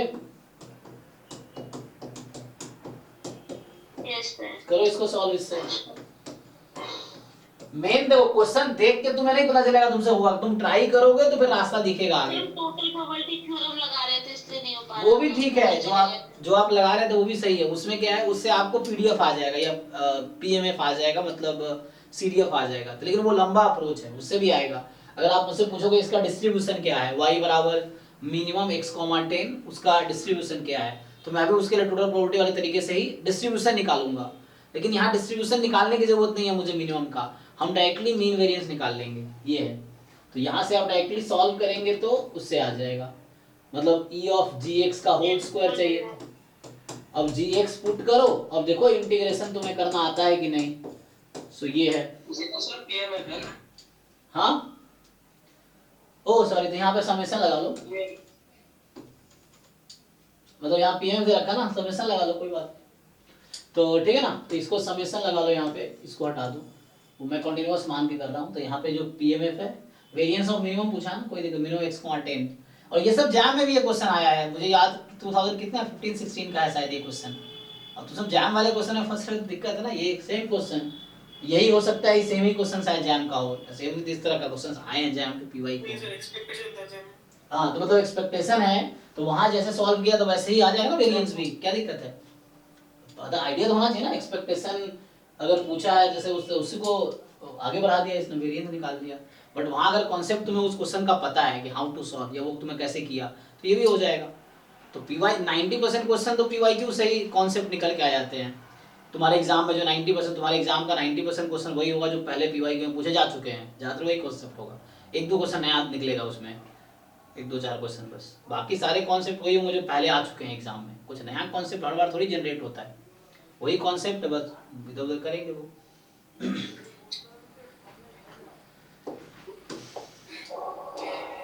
54 देख लीजिए सर। 54 में सर वो फंक्शन बन जाएगा, तो जीरो हो जाएगा। अच्छा, जीरो हो जाएगा, और फंक्शन हो जाएगा, इसको पीडीएफ पर किसी निकालेंगे तो 54 जो है आपके पास सीडीएफ दे रखा है, ठीक है ना। चलो हम माइनस एफएक्स वाले से निकालते हैं। जी जी, तो उससे याद आए आ जाएगा आ जाएगा। हाँ सर, माइनस एक्स लेकिन ध्यान रखना, इसको यहाँ पे है ना नॉन नेगेटिव होने चाहिए रैंडम वेरिएबल उसके लिए, यस उसके लिए नॉन नेगेटिव नहीं है तो उसका फॉर्मूला अलग होता है। तो क्या ये जंप है इसमें, नो सर। मतलब अगर -π/2 यहाँ रखूंगा साइन को तो -1 0 हो जाएगा, और π/2 रखूंगा तो ये तो कॉन्टिन्यूअस रैंडम वेरिएबल है ना, यस, तो डिफरेंशिएट करो पीडीएफ नहीं आ रहा है। उससे जीरो है सर। वही सर आ रहा है सर। cos x बनेगा ना, साइन का डिफरेंशिएशन क्या होता है। कॉस अच्छा, तो x into cos x, Lord नहीं चला जाएगा। और x इंटू कॉस एक्स है, और आप क्या करोगे -π/2 से π/2 में इंटीग्रेट करोगे, है ना। Yes sir. तो x time cos x, cos -x तुम्हारा cos x होता है ना, तो वो ऑड है -π/2 से π/2। हाँ ठीक है, फिर तो जीरो ही आना चाहिए। बाकी लोग कैसे आ रहे हैं, देखो वो जो फॉर्मूला है 1 - CD, हाँ, तो 1 - CDF वाला जो फॉर्मूला वैलिड तब है जब CDF 0 से इन्फिनिटी, मतलब उसका सपोर्ट 0 से इन्फिनिटी हो, उसके लिए है। तो ये जिसने आंसर की बनाया होगा उसने वही लगाया होगा 1 - CDF वाला। लेकिन जो ये आप कह रहे हो ना, हम लोग ये जानते जो हैं, यहाँ पे जो फॉर्मूला हमारे पास है ये है कि x कोई नॉन नेगेटिव रैंडम वेरिएबल है, तो एक्सपेक्टेशन ऑफ x जो होगा इंटीग्रेशन 0 से, लिमिट फिक्स है 0 से infinity 1 - CDF of x dx। और अगर नॉन नेगेटिव नहीं है तो क्या होगा, अगर मान लो ऐसा है कि x का सपोर्ट पूरा रियल नंबर है, तो इसमें कुछ टर्म आई थिंक यहाँ पे ये तो आएगा ही, एक एक्स्ट्रा टर्म भी आता है, वो क्या है, वो सर माइनस इन्फिनिटी से जीरो या एफएक्स डीएक्स होता है। हाँ तो वो कर लो, उससे सॉल्व करो तभी आंसर वही आएगा। नो सर, उससे भी नहीं है। नहीं नहीं ऐसा नहीं होगा, ये तो गलत फॉर्मूला बता रहे हो। प्लस तक आता है वो, a प्लस के पर 0 to इन्फिनिटी है सर। नहीं नहीं ये तो ठीक है, अब मैं बोल रहा हूँ अगर रियल नंबर सपोर्ट है तो फॉर्मूला क्या है इसका,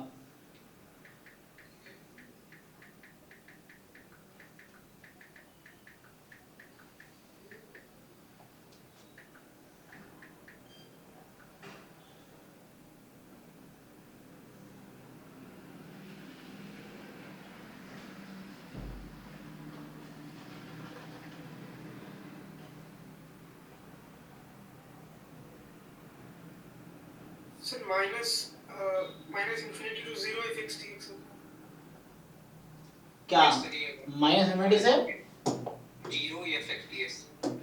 minus infinity to 0 x dx। CDF।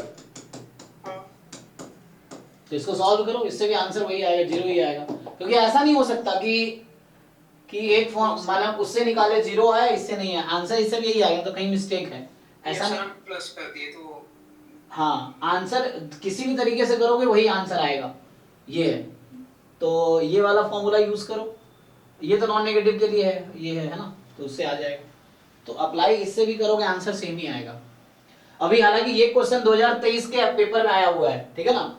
ये जो पहला पॉइंट है ये 2023 का एक क्वेश्चन है 1 मार्क्स का डायरेक्ट, ये था वहाँ x स्क्वायर के लिए था वो। हाँ, तो x स्क्वायर के लिए अगर नॉन नेगेटिव है तो हमने देखा था x को, अगर x non negative random variable है, मतलब मान लो gx जो है नॉन नेगेटिव है, तो एक्सपेक्टेशन ऑफ gx जो होता है 0 से infinity g dash x 1 minus CDF of x dx। तो अगर gx को x स्क्वायर रख दोगे तो यहाँ 2x हो जाएगा। तो यहाँ भी कंडीशन है g0 0 होना चाहिए, मतलब ऐसा फंक्शन है जो ओरिजिन से पास कर रहा है। तो इस तरीके से तो ये है, तो ये 2000 यहाँ x स्क्वायर है, 2023 में यही क्वेश्चन आया था, यहाँ x स्क्वायर रखा हुआ था gx की जगह। हाँ, ये है minus of minus CDF minus इनमें से 0, ठीक है ना।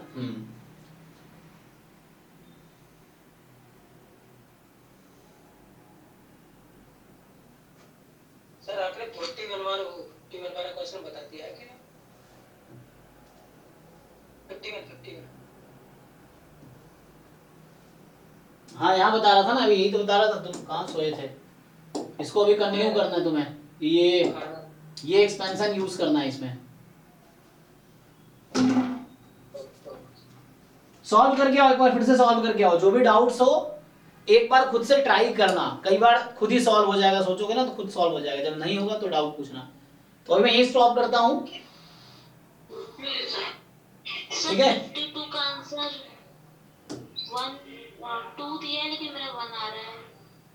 यहाँ 1 दिया है, आपने कैसे गलत आंसर दिया, यहाँ तो 1 ही दिया है, देखिए। हाँ सर, उल्टा बोल दिए। अच्छा, उल्टा बोल दिए, ठीक है।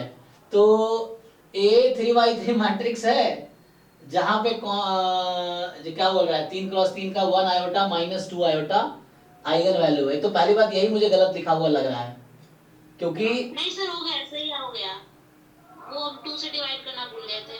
अच्छा ठीक है, ऐसे हालांकि चलो दे दिया इसने, ठीक है, लेकिन अगर आयोटा आइगन वैल्यू हो तो साथ में क्या होगी, माइनस आयोटा भी होनी चाहिए, माइनस हाँ 2। सर, ये चीज तुमने सोचे थे, ये गलत है, लेकिन सॉल्व करने पे आंसर आ जाएगा, क्योंकि उसने सब किसी ने बनाया ऐसा सोच के, लेकिन जिसने बनाया उसने ये ध्यान नहीं दिया कि आयोटा और माइनस 2 आयोटा दोनों आइगन वैल्यू कैसे हो सकती है, क्योंकि आयोटा आइगन वैल्यू होगी तो एक माइनस आयोटा भी होगी, और माइनस 2 आयोटा तो प्लस 2 आयोटा भी होगी आइगन वैल्यू। तो इसमें फिर 5 आइगन वैल्यू हो जाएंगे ए के पास, है ना, क्योंकि आयोटा है तो माइनस आयोटा तो होगा ही बाय डिफॉल्ट, माइनस 2 आयोटा तो प्लस 2 आयोटा। हालांकि ये 3 λ1 λ2 λ3 लेके हो जाएगा, आंसर आ जाएगा, ठीक है ना। बट मतलब अप्रोच समझो क्या है, क्वेश्चन अगर इस तरह क्वेश्चन वाले एग्जाम में आ जाते हैं, कोई क्लेम करता है तो फिर वो मार्क्स टू ऑल हो जाता है इस तरह से। सर जी 15 देखिए ना एक बार। 15 कल की क्लास में थे, हमने बहुत सारे क्वेश्चन कल भी डिस्कस किए थे, आपको देखना पड़ेगा कि कल हमने क्या क्या डिस्कस किया था। अच्छा, यहाँ सेक्शन ए 15, हाँ ये वाला,